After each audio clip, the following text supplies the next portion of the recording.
स्वधर्म को समझकर भी तुझे हिचकिचाना उचित नहीं है, क्योंकि धर्म युद्ध की अपेक्षा क्षत्रिय के लिए और कुछ अधिक श्रेयस्कर नहीं हो सकता।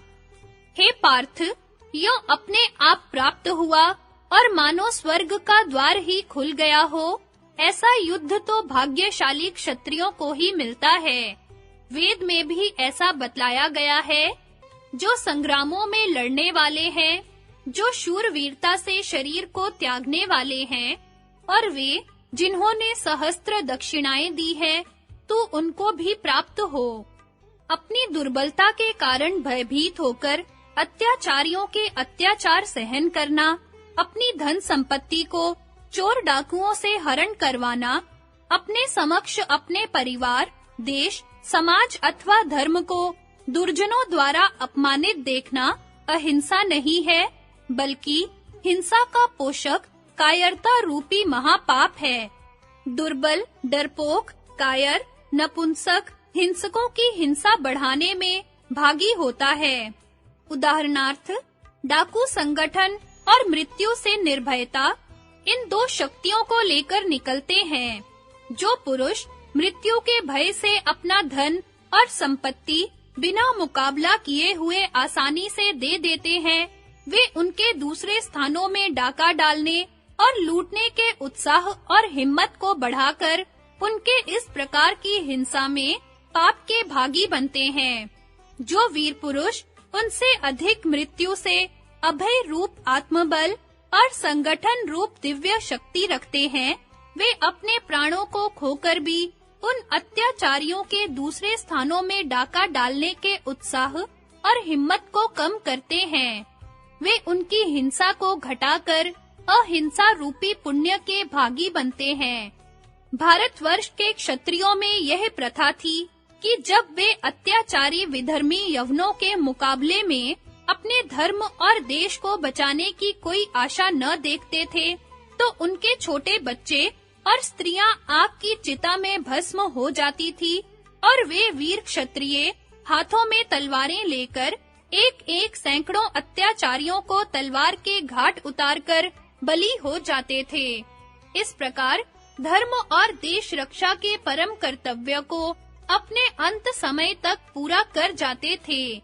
पर इस वीरता के साथ-साथ उनमें एक संकीर्णता और स्वार्थ का दुर्गुण भी था, जो उन्होंने असंख्य गरीब और नीची जाति कहलाने वाले अपने भाइयों को उनके धार्मिक, सामाजिक, नागरिक, राष्ट्रीय और आर्थिक अधिकारों से वंचित करके उनके अंदर से मनुष्यत्व के अभिमान के संस्कार तक को निकाल दिया था। संसार में सारे राष्ट्रों की स्वतंत्रता का भी मूल उपाय यही हो सकता है कि पराधीन राष्ट्र के सारे व्यक्ति संगठित रूप में निर्भय होकर यह दृढ़ संकल्प कर लें कि यदि जीना है तो स्वतंत्र राष्ट्र के वायुमंडल में ही श्वास लेंगे, अन्यथा स्वतंत्रता की वेदी पर बली हो जाएंगे। अहिंसा और सत्य के अवतार महात्मा गांधी जी ने जब गाय के एक बछड़े की अत्यंत रुग्णावस्था में सारे शरीर में कीड़े पड़ जाने और उसका कष्ट असहनीय हो जाने पर उसके बचने की कोई संभावना न देखी, तब उनकी सत्व प्रधान बुद्धि ने इसी को विवेकपूर्ण अहिंसा निश्चय किया कि उसको उस असहनीय कष्ट से बचाने के लिए किसी औषधि द्वारा शीघ्र उसके रुग्ण शरीर को पृथक कराने में सहायता की जाए। पर यही कार्य यदि कोई चिकित्सक रोगी की चिकित्सा से तंग आकर अथवा उसका कोई संबंधी उसकी सेवा शुश्रूषा से बचने के लिए तम रूपी प्रमाद से करे, तो वह घोर हिंसा में प्रवृत्त हो जाएगा। सर्वसाधारण के लिए अहिंसा रूप व्रत के पालन करने में सबसे सरल कसौटी यह है, do to others as you want others do to you। अर्थात दूसरों के साथ व्यवहार करने में पहले यह भली प्रकार जांच लो कि यदि तुम इनके स्थान पर होते और वे तुम्हारे स्थान पर, तो तुम उनसे किस प्रकार का व्यवहार कराना चाहते।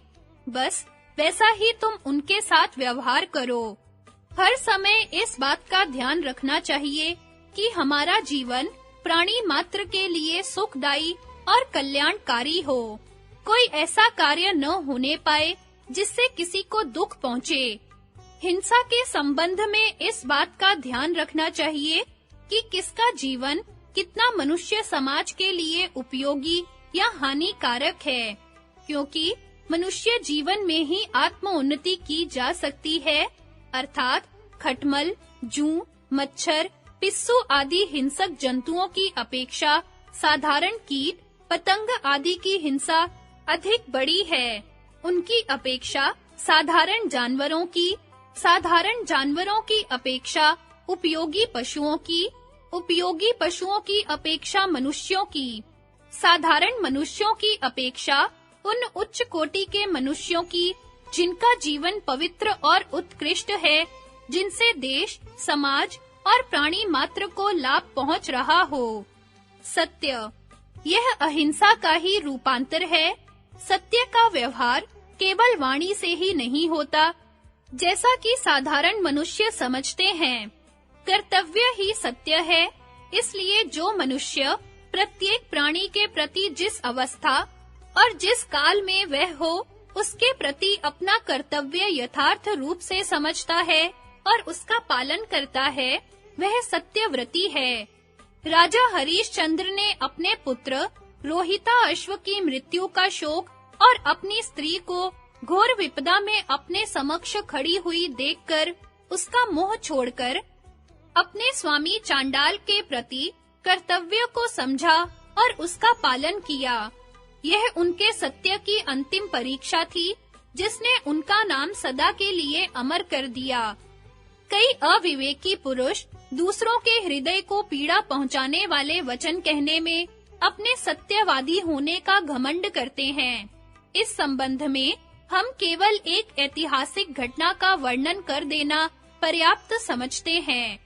युधिष्ठिर के राजसूय यज्ञ समाप्ति पर मय दानव चित्रकार द्वारा स्फटिक की बनाई हुई युधिष्ठिर की आश्चर्यजनक सभा में जल को थल, थल को जल, दीवार को दरवाजा, दरवाजे को दीवार इत्यादि समझते हुए दुर्योधन को स्थान-स्थान पर ठोकर खाते हुए देखकर पांडवों और द्रौपदी का उसका उपहास करना तथा परिहास से यह शब्द कहना कि हे महाराज धृतराष्ट्र के पुत्र, देखो द्वार इधर है, जिनमें इन छिपे हुए अर्थों से उसके दिल को चोट पहुंचाने की भावना थी कि अंधों के अंधे ही पुत्र होते हैं।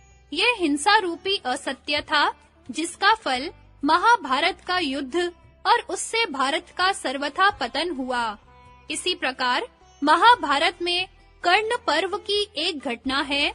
एक समय कर्ण से परास्त होने के पश्चात युधिष्ठिर ने अर्जुन को कर्ण वध के निमित्त उसके गांडीव धनुष को धिक्कार कर उत्तेजित किया कि हे अर्जुन, तेरे गांडीव धनुष बाहुवीर्य, केसरी सुत हनुमान से अंकित ध्वजा और अग्निदत्त रथ को बार-बार धिक्कार है।